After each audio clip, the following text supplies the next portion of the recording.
We're doing a full rewatch of the 2016 Doctor Who spin-off Class. And it's a weird one to do a rewatch of because there are only 8 episodes of. So it's not like it's going to be some big marathon, but it is a little fun little first in a series of things that we've done. We haven't done a series of things for a while, to be fair. No, we haven't. So we're going to take a look through and we're going to go through each episode. Well, we're going to do 2 episodes per video. So for the next 4 weeks, we're going to be doing Class, which I've just said outside? Out loud. Yeah, that's what I meant to say. It sounds like quite the ordeal, to be fair. Yeah. So for context, of people that might not have seen it, Class was what was supposed to be sort of like another long-running spin-off. It was the first we'd had in a while, because the last we'd heard of a spin-off was 2011 with Miracle Day and the final series of the Sarah Jane Adventures, and there've been sort of murmurings of things here and there.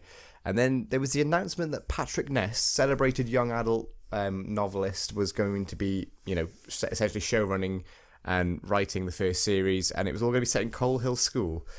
Do you remember the announcement for this? No. Cool. I remember seeing like the press release on the website and just thinking, oh, like all the things to do a spin-off of, you have like a brand new set of characters in a essentially brand new location because it's Coal Hill School, but only by name. It's the location is different. I did like how the main building is called the Barbara Wright Building though. That was quite a nice little touch. Yeah. But yeah, so should we talk about the characters first and then, or the first episode, or what do you want to do? How are we going to do this?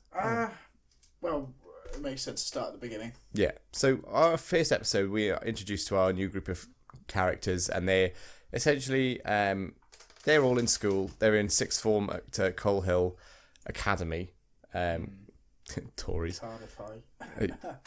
Probably. Yeah. And they, all of a sudden, all of them are sort of being stalked by these shadows, and it sort of looks like clouds of smoke and things until it all comes to a head at the school prom. Character-wise, what do we think? Weird. Yeah. Yeah. I think they sound so weird when they first, like the first sort of, like after the pre-credit scene in the intro. Oh, and the intro, that's another weird thing. Before we might as well start with that. Alex Clare's Up All Night is not a song I never would have imagined being a theme tune for anything, let alone a Doctor Who spin-off. It fits oddly well, but at the same time it feels really weird. Yeah. For a Doctor Who theme song to have lyrics is quite bizarre. It seems a bit too happy and upbeat. Well, Doctor Who music is always going to make us get up and dance and have a bit of a boogie. Yeah. Boogie woogie. I knew you were going to do that. No, this one is weird. You don't normally get the words with the title sequence. Yeah, it's just very strange. After that, we sort of are introduced to our characters in their very stereotypical forms. We have, we see Charlie with his books and everything. He's obviously sort of like the fish out of water, intellectual, sort of wanting to fit. And we have Ram, who sort of does the really like cliche, barging into the nerd and whatever. He drops his books everywhere, so we know he's obviously he's the lad, he's the jock, bully, asshole stereotype. High school popular kid. Yeah, he's that stock character. Then we have April, who's the sort of the nice one, the goody two shoes, the not. She's not stupid by any means, but she's very intelligent academically, but she sort of lacks a bit in social. She's very much the Willow Rosenberg of Class, and you could tell that this is just trying to do a complete sort of Doctor Who does Buffy, But we'll get onto that bit a little bit later on. The other characters we have are Tanya, the 14-year-old, 26, who has been a couple of years ahead of her time. Yeah, she's 14 and she's doing her A-levels. So she's like a super genius, essentially. Yeah. Although the 2 episodes we've seen today, we haven't seen a lot of that. She's not done much, no. She's done a lot of running. Yeah, I mean, she figures out, that how do we combat shadows with light, but I feel like that's quite an easy one to work out. Maybe, we have them all getting ready for the prom and everything and talking about who's going on a date with who and all that teenage malarkey stuff. Yeah. Did you have a prom? Did have a prom. My group of friends decided we'd all go together, guys and girls, just as one massive group. Did you get steaming? Yeah, I woke up in a field about 5 miles away from my house. Okay, well, I wasn't that bad. I was steaming, but I never woke up in a field. The after party was in a field. Oh, ours was in a nightclub. We had it was like an under-18s night. Yeah, we didn't have that luxury. We just got steaming in the field in typical. That's how I used to spend most of my sessions back then, to be fair. Yep, 14 years old, drinking budget vodka in a park. Was yours like an actual prom, though? Because mine was more of like an assembly, essentially, and then it was like, right, go off and do your own thing. Ours was a full-on meal, dance, and then we had an after party. Yeah, I can't even remember. It wasn't even called a prom. It was called, what was it called? End of year. Record of Achievement Ceremony. That was what it was called. ROA. So Tory. And it was, I know.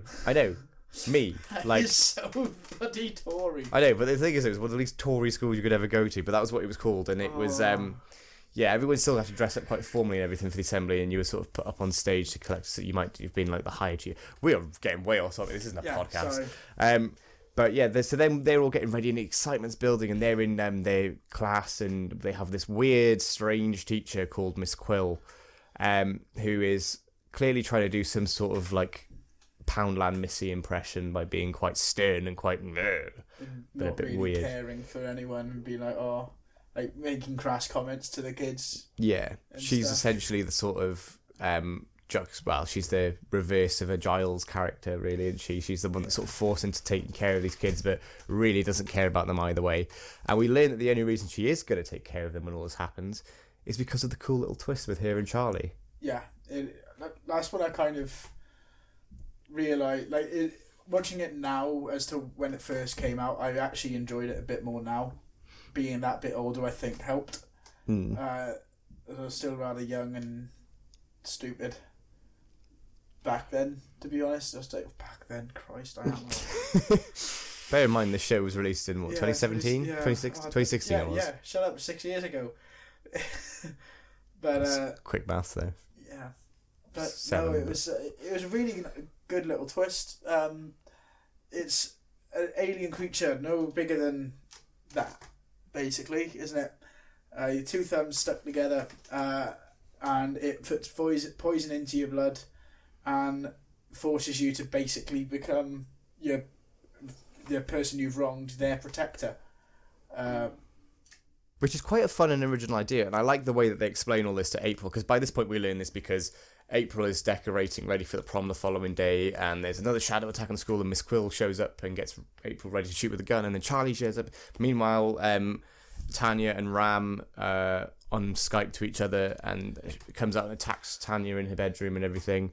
But I like the way that they do is, rather than it being exposition, they are telling us, but they also do show us at the same time. It's like the narration to what's being shown in front of you, and I think it's one of the rare bits in the series where the comedy does work, where they're like, oh, so you're not aliens that have had to try and transform your appearance today, and it cuts back to them looking all alienified, and they're like, no. Of course not. That was actually quite funny. That did make me laugh. I've got to mention as well the June Hudson cameo. Yes.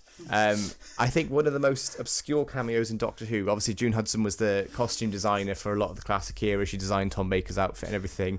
And returned to Doctor Who as a woman in a shop who just turns to Tanya, a 14-year-old girl, and goes, I caught my husband fiddling with himself on the stairs.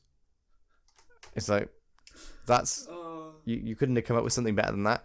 But there's one of my issues, especially with the first episode and the first half of the first episode, is the dialogue is dire. Yeah. Nobody talks like that. Like, I was 16, 17 once. I didn't talk like that. I didn't know anybody else that talked like that. And I know it's a bit played up and everything in films, but like Patrick Ness, who wrote this, is like a celebrated young adult author. Yeah. And I haven't read any of his books cover to cover, but I've read, I think, half of one of his, and I just got sidetracked with it. But like, even it was well written, it just didn't really grab me. But this was like, the dialogue is just dreadful. And there's bits and pieces of it later on. There's like the June Hudson line that we just said there, but the way they're all talking to each other at the start and everything just is like, Charlie's obviously made out to be the alien, so he's a bit weird, but the way everybody else talks to each other as well. And when Charlie's talking to April about how he's going to ask Mateusz to the dance, and she's like, "Oh, of course you are. Why wouldn't you be?" and everything. And it's like, he's gay. You can say it. It's not a bad thing. Yeah, it's not taboo. Even back in 2017, it's not taboo at all. It was just the way it's written. It feels like this is a sitcom straight out of like the early 90s. Yeah. Or it feels like it feels very early Buffy before it found its feet. That's the kind of vibe it gives me, and it's just especially with the whole Monster of the Week thing. Like, we have the overarching plot of the Shadowkin and everything. Do we want to talk about them? I really love the design. I think as a monster and the planning behind it, that's bloody brilliant. The fact that your shadows can just attack you, it's that right level of scare the crap out of you when you're a kid. That Doctor Who would normally give you. It's that kind of thing of being, scared of. It's got a bit of a Vashta Narada feel to it, being scared of shadows in the dark and everything. It works pretty well. And the King Shadow King, I thought, best design of the lot, and bloody brutal. Yeah, I don't remember. I always forget how gory the show actually is. I'd say it's more gory than Torchwood in a way. Yeah, because Torchwood's more adult in terms of like what you see and stuff. But in this we have. We have Charlie, not Charlie, we have Ram's girlfriend. They're at the prom, and she just gets run through the sword. He gets splattered with all of this really fake. It looks like ketchup, to be fair. Yeah. It does look like really shit fake blood. She's going through a bit where she's like, I've chosen you because of who you are, who you are as a person inside. Given this nice heartfelt moment, and then she gets shish kebabbed. She does, but it's the fact that he gets splattered with all of that blood. But the thing is that it looks like it's so over the top. I think if they'd have just done it, I think it'd been so much more effective if she just gets stabbed. But the fact that he gets it's like he gets a whole bucket of fake blood thrown at him, and he's doing all of that and it's like it looks like ketchup and everything. He loses his leg. What a yeah, and then he gets his leg sliced off, and his leg's just on the floor, and he's screaming away. And I was like, I don't remember it being this, it doesn't bother me, but it's like, I remember it being a lot more tame than this. Yeah. I remember it feeling a bit more like a teen show, but, and then, because obviously when this happens, then the Shadowkin, this is at the prom now, Shadowkin are all invading. We've had Ram's conversation with his dad as well, and I really like Ram's dad. I think Ram's dad might be my favourite character in the whole series. And he's, he is only a supporting character, but he's the one that feels the most genuine to me. And his Ram's relationship feels very natural. He's doing his best, but he's not trying to push his, star pupil. Well, not star pupil, but you know what I mean. He's the star athlete's son, isn't it? And all that. We get into that in the second episode anyway. But yeah, and then coming back to the dialogue again, where April tries to evacuate the prom and everything, and she's going, "Guys, there's a fire! You're all gonna die! You're all gonna die!" And she doesn't once think for ages, what feels like ages, to go up on stage and cut the music. There's a fire. We need to get everyone out. She's just there going, "There's a fire! We're all gonna die!" And then she gives some speech about, you know what? You'd probably listen to me if I was some a-hole calling you fat on Instagram. And it's like nobody talks like that. Shut up. It's the way Get she's back like. Into your time, it's the way she before she starts. She gets up on stage. She throws a desk. It's like, does nobody listen to nice people anymore? And she's like, no, she's a nice guy pick me girl. She's like a cross between that. She's like, does nobody listen to nice anymore? You'll listen to me if I was calling you fat on Instagram. And nobody talks like that. Nobody talks. And it was really cringeworthy. Yeah.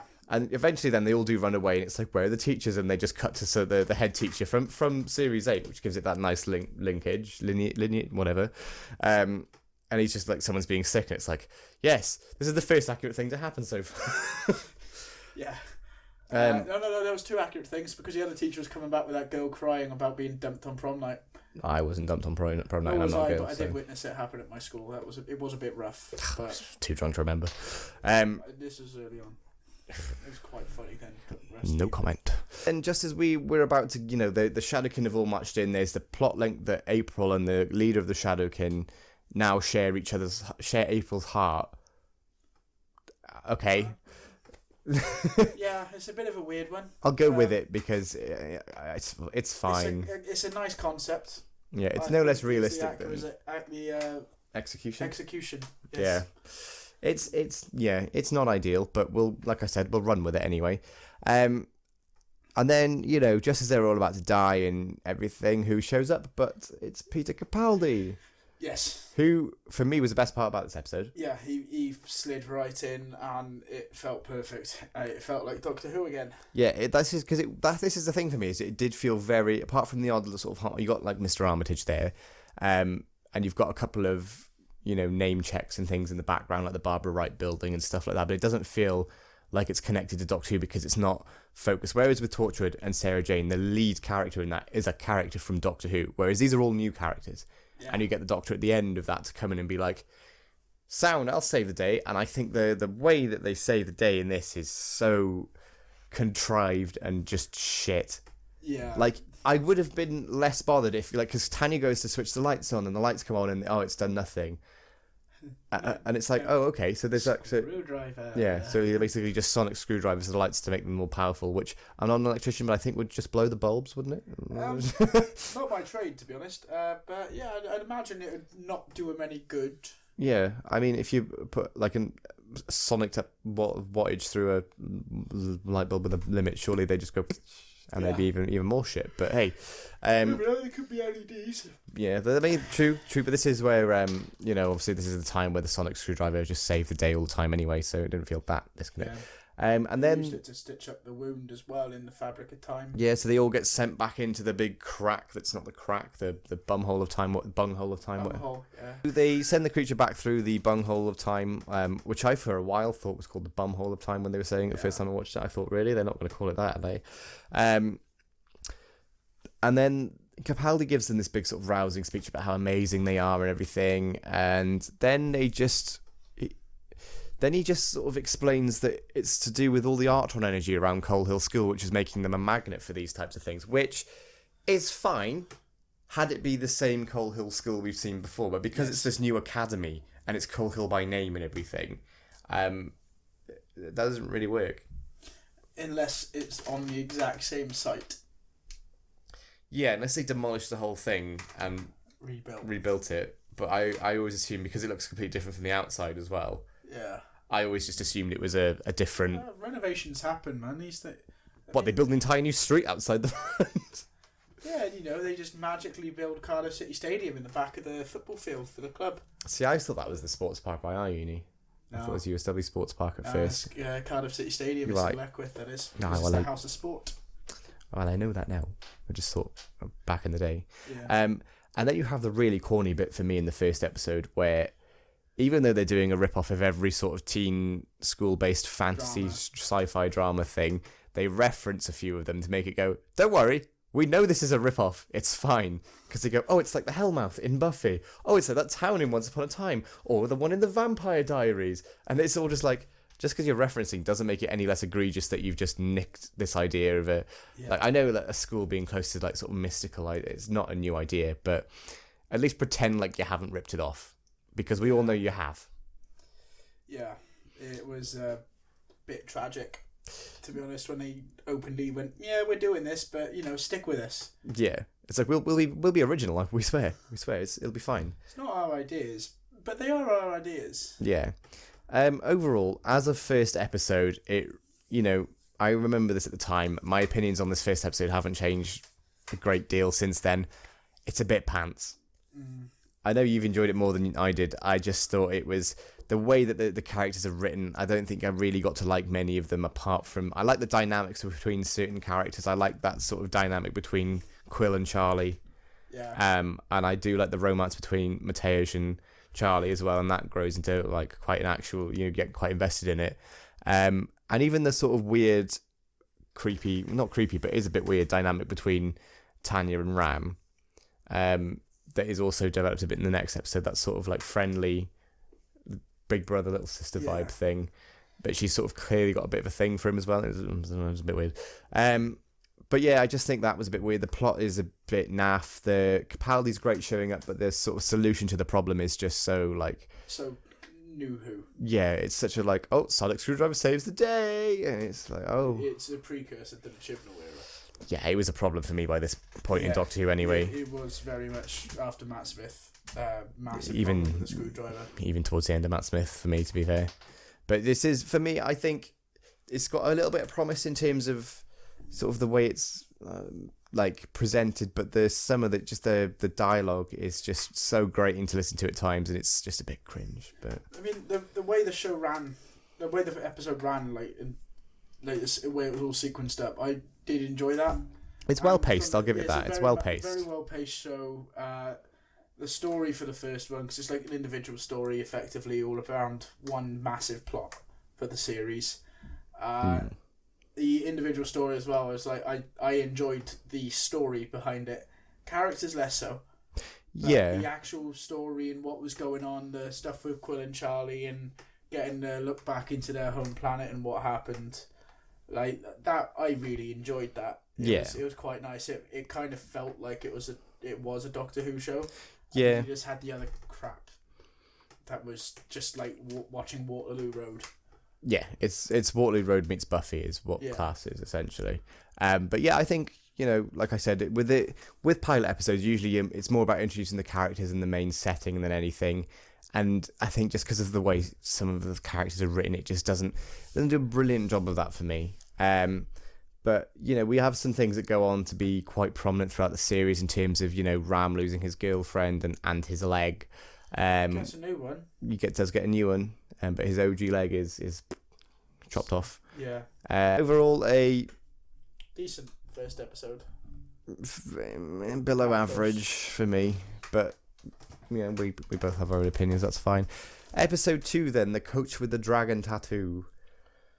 Sounds like you should have like Daniel Craig in this. Yeah, I mean the pun titles keep coming for a very limited series. To be fair, I think it's quite interesting to make Ram the focus of this, considering he's the one that had the most trauma through the last episode, what with losing a body part and his other half. Yeah. You know, and he's struggling to get back into the football, and he's noticing something a bit weird about his coach, and basically to sum the episode up in a bit more like condensed style. Coach bad. Yeah, okay, that's more condensed than I was going to go for. So fair enough. No, crack on. I just meant that because he's got this tattoo of a dragon that needs to feed on things, and this dragon has a partner dragon that's come through the bumhole of time, which I know they call it the bunghole. I'm going to call it the bumhole. Yeah, it's the bumhole of time, because that's what it sounds like when you listen to it. And essentially, this dragon is on he's trapped in the coach basically, and is showing up as a tattoo, and is making the coach kill and flay people, and it's very gruesome and bloody. And you know, he kills his assistant coach, and the dragon feeds on that. And then the other dragon's trying to get through. The other dragon kills Mr. Armitage. And I think Mr. Armitage must have the unique honour of probably having the most gruesome death of a Doctor Who originated character ever. Yeah. Because he's being squashed by this dragon with it, you know, he's on the floor like there's blood everywhere. Yeah. Like, I know that, you know, there's been some gruesome deaths before, but in terms of a character that you once saw showing, you know, you saw him showing Clara around the school and going, "This is Daddy Pink," and then like a couple of years later, you know, blood everywhere. I'm never going to be able to unsee that now, thank you. You're very welcome. I'll do my Sil laugh if you want. No, it's definitely more gruesome. At the end of the episode where you meet Big Daddy Dragon being angry at the coach, and the coach is explaining what's gone on, you see that bit where he's over a flayed body, and kind of as a way of cleaning up some of the evidence, I guess, he's got his fist in the torso of a dead body. Yeah. And the dragon's just crawling down, and it's just like there's gruesome to a point is fine. Gruesome for the sake of being gruesome, and having too much of that. I think a good part of this is to do with the air time and the way that this was aired on BBC Three when BBC Three was on that weird online stage. Yeah. And it wasn't shown on BBC One until like months and months later, where they did it in double bills at like 11 o'clock at night on a Monday or something.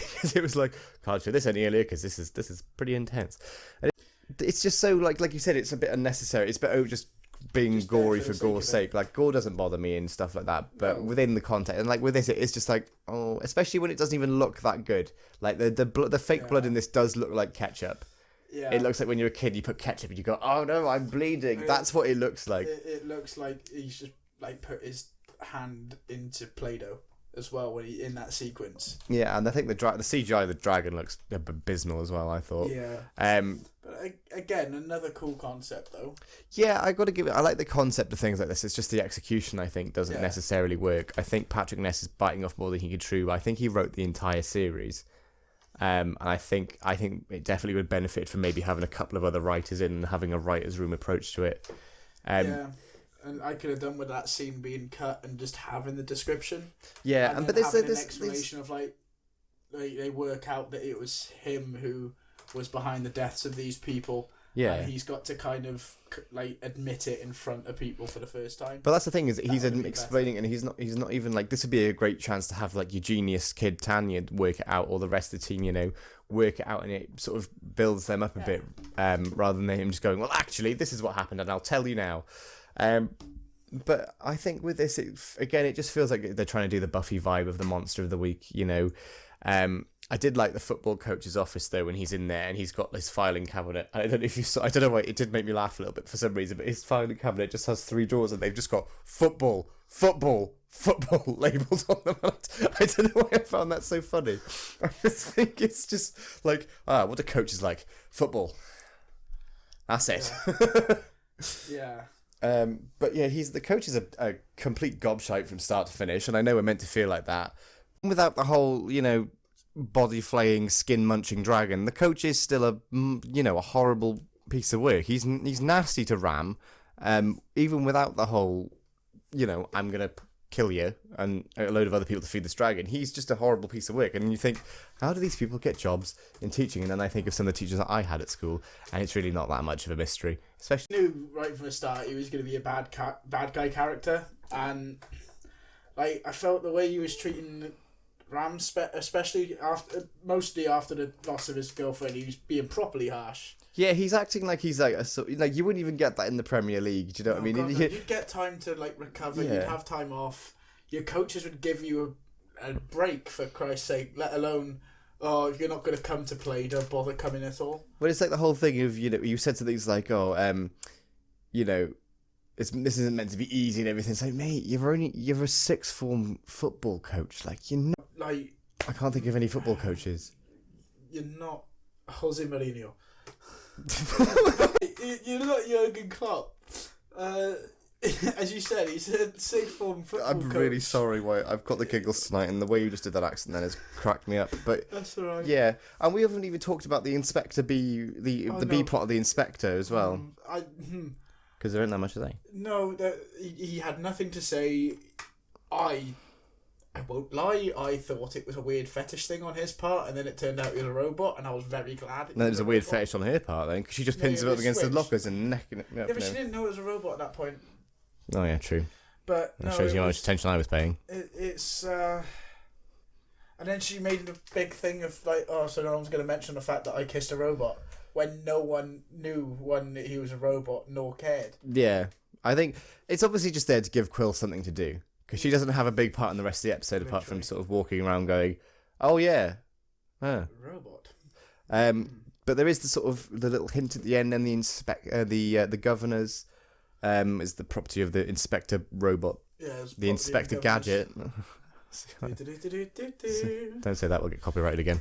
I can't use music anymore. We got copyrighted the other day. Fun fact. What for? You know that tiny little clip I used of the Proclaimers. Yeah. Any money we make from that video is going straight to the Proclaimers. Okay, that's fine. Which is fine. We're not making any anyway. It's going to be like 2p. Yeah. Have fun with that, Proclaimers. Yeah, just to give Quill something to do. Yeah. And you get the hint of the inspectors, the governors rather, later on, of the robot, the Inspector Gadget. On the whole, not the strongest start to a series I've ever seen. No. I'm holding out hope for episodes 3 and 4. I remember enjoying episode 3 the most last time I watched it, which was 3-4 years ago, maybe. Yeah. I think I've only seen it twice, and I remember the third one. I remember that really standing out to me as that was my favourite of the bunch. Yeah. But yeah, these two. Second episodes are often a bit more. It felt a bit fillery. It was just sort of everyone going, "Is this what we're going to do now?" And there was just a big bad thrown in for the sake of a big bad. Yeah, it was a Monster of the Week sort of very early Buffy thing, but I just think it could have been a stronger opening. There's some good ideas behind it. It's quite creative. It just makes me think that why did they bother making... If they were going to do like just a Waterloo Road meets Buffy, why not just do that? Why does it necessarily have to be a Doctor Who spin-off? I don't know. No. I don't know. Some weird ideas, but obviously we'll come back now. We've got 2 down, 6 to go. Yay. You sound thrilled. It was your idea. Yeah, I know. I'm beyond excited. You sound amazing. I'm not even trying to hide that. I thought it was a pretty poor opening to the season with a bit of promise. But I am interested to see what I make of it again after a while of, revisiting it for the first time in a while. So, yeah. That's it from us then, really. Anything else to add? I have nothing. No, I've got nothing to add. As you said, there is a bit of promise there. It's a shame they didn't really capitalise on it. Yeah. Because the show would probably still be going today. maybe. Oh, well, we'll get into that a bit later on. Yeah. But yeah, anyway, we'll catch you next week. Yes, please, guys, don't forget to like, share, and subscribe as well. I know we say it every video, but it really does help us. It does. And we really do appreciate it. So we do. I mean, we do say it a lot, but we do appreciate it, and everyone else says it anyway. So why can't we? No, but genuinely, thank you to the people that have been watching the last couple of videos. You know, we're having obviously still getting everything set up in here and different things to play around with and things. So once we get into the groove of it, you know, this will be fine. We've got a good couple of things planned now leading up to the 60th after we get this class review out of the way. You know, back into the swing of things with Doctor Who and fun little things, including a quiz with some potentially disastrous side effects. Yeah. You will see us cry on camera. I think that's quite a good hint, actually. I'm not going to say any more than that. Yeah, I'll leave it there. Yeah. Anyway, we'll see you next week for episodes 2 and for episodes 3 and 4 of class. And yeah, let us know what you think in the comments, and we'll see you later.